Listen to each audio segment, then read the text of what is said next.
I remember that like it was yesterday. To hell with it, Walmart by the damn town. You know, we'll shut them down. And we used to drive through towns going 6 months, 3 months, 6 months of when we'd be closing them. You drive up all the way up to New York City on Route 80. You can pull off at Clarion or any of those towns up there, and you'll see a Walmart up on the hill. You'll see a Perkins, maybe a Burger King. And then you'll drive farther into the town, and you'll see an empty town. It looks like a neutron bomb hit it. Well, I rode that ribbon highway. I saw above me the endless skyway. I saw they don't get it. When we start talking about quality of life, they start talking about cheap underwear. I keep saying you can't buy small town quality of life at a Walmart, but they don't sell it. But once they steal it from you, you can't get it back at any price. I followed my footsteps through the sparkling sands of her diamond deserts, and all around me a voice was calling. We thought it was the most fantastic thing in the world that Walmart was coming to Crown, Texas. I mean, it was like they had bestowed some great honor on the community, and we welcomed them literally with open arms. We could not say enough good about them, could not do enough for them to help them come. When Walmart first made the decision to come here, you could come to town on a Saturday evening and not find a parking place anywhere. I came to downtown Hearne on Saturday before Christmas, and there was 12 cars in downtown Hearne. I counted them, 12 cars in downtown Hearne. That is pathetic. This land is your land, this land is mine. From California to the New York Island, from the redwood forest to the Gulf Stream waters. Oh, this land was made like me. Walmart was a great thing for our community. It's really awakened the west side of our town.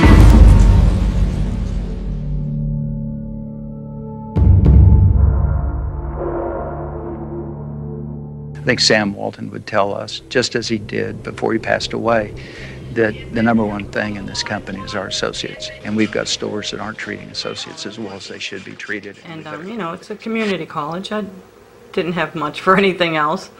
I was doing really well. I had a 4.0 average.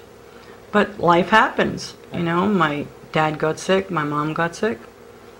And things happen, and it just didn't work out the way I thought it was going to. Right. When I started working there, I had so much pride in my job. I did.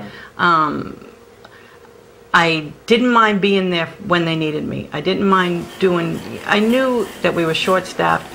At that time, I didn't know it was a purposeful thing, that's their intention. They had stacks like this of applications in the back. They just didn't hire them. Right. And then we're told, we don't know what to do. We don't have the people. We don't have this. We don't have that. And I really did at first. I felt bad for them. It was like, oh, okay, I'll give you an extra hour here. I'll come in early tomorrow. Okay, I won't take my day off. Always having to stay late. You're supposed to work till 11, you're there till 12, 12:30. Keep the number of associates from being full-time as many as you can, keep them part-time as much as you can, and just keep reducing that expense. The company doesn't allow the stores enough payroll dollars on their budget to get this job done, and the job is enormous. This company is raking in the dough in the sales. I mean, my store alone did over $100 million in sales the year that I left. Having to get up with the kids, getting them out to school after 4 hours sleep. They don't care about what you sacrifice. It doesn't matter how many people lose their families. It doesn't matter if the associates have good health care. It doesn't matter anything other than what the bottom line profit is for that store that month.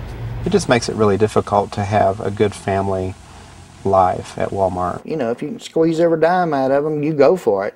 And it doesn't matter what happens to their families. If they fall apart, they get sick, to hell with them. We're troubled by the fact that there are people who work full-time, who in fact cannot provide enough for their families to live decently. It was just impossible for me to pay my bills and pay for daycare and work. Nina, you should have plenty of time to go into the office. The money that I did get went right back into Walmart. I get my check, have it deposited, go shopping. When I first started Walmart, I had my kids on the Walmart insurance. It got to the point where it just was too much for me to handle. I just couldn't afford it. I'd have to pay my premiums at work, and then when I took them to the doctors, I still had to pay. I always had to pay a chunk of money. I'm proud of the fact that we have the benefits that we have and that we have the wages we have. People that's making $7 an hour that has to go to a doctor, they're not going to be able to meet that deductible. And I have an 18-month-old baby, and he didn't have any kind of insurance. When he was sick, I would have to try and fix it myself, like get the medication myself. If he had to go to the doctor, I would have to take him and pay it as I could. Sam Walton believed that it was inappropriate for an associate with illness in the family to have to worry about how were they going to survive the financial impact. I was under my mom's insurance plan with a local grocery store that she works for, and any prescription it didn't matter what it was $5.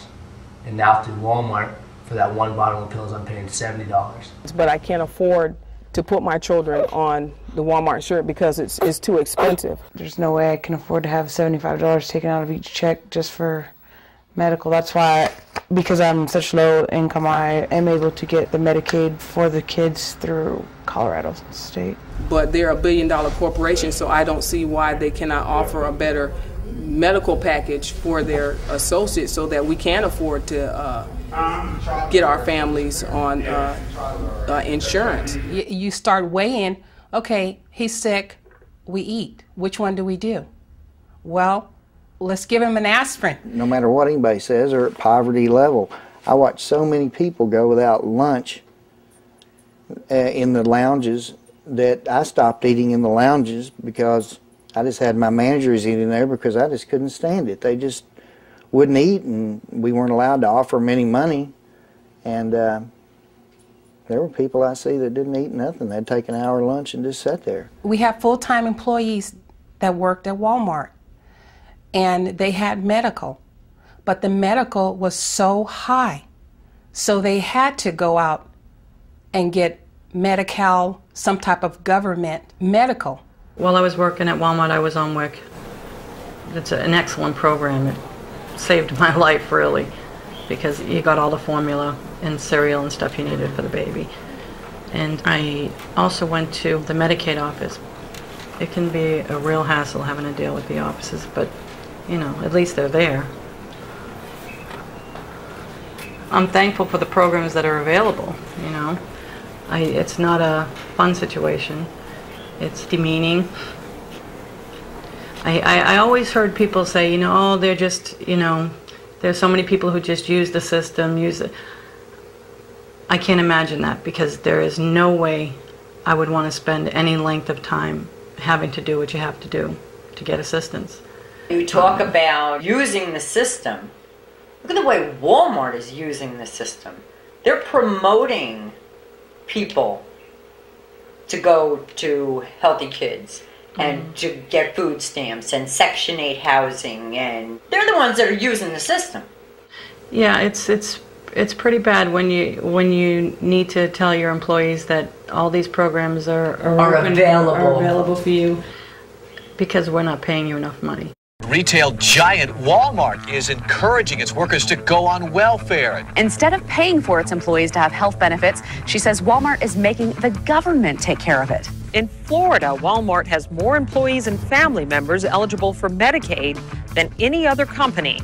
Critics accuse the retail giant of using Medicaid and state programs for the poor as its health care plan. This report from UC Berkeley researchers concludes Walmart costs state taxpayers $86 million a year and county taxpayers as much as another $25 million to pick up the tab for public health care, income tax credits, housing subsidies, and food stamps. Evelyn Dees used to work full-time for Walmart, but didn't have company health care benefits. She literally couldn't afford to pay for it, so she turned to government assistance. What the public doesn't understand is that those everyday low prices are based on taxpayer subsidies. Walmart is getting away with it because they can. I talked to the regional personnel manager about who was going to take care of the Walmart associates and their health care needs, and he said, let the state do it. The personnel manager told me personally that there's assistance out there for people. They should be able to go use it. Use your taxpayers' dollars. I had a list of all of the government agencies and all the different places that people could go if they needed money for their utility bills, if they needed to apply for food stamps, or if they needed to apply for WIC or for Medicaid. So your dignity is not there, your pride is not there. You go to work knowing that you're not making enough money to really make ends meet, but yet you got to go with a smile on your face and fake it. Yeah, that's pretty bad.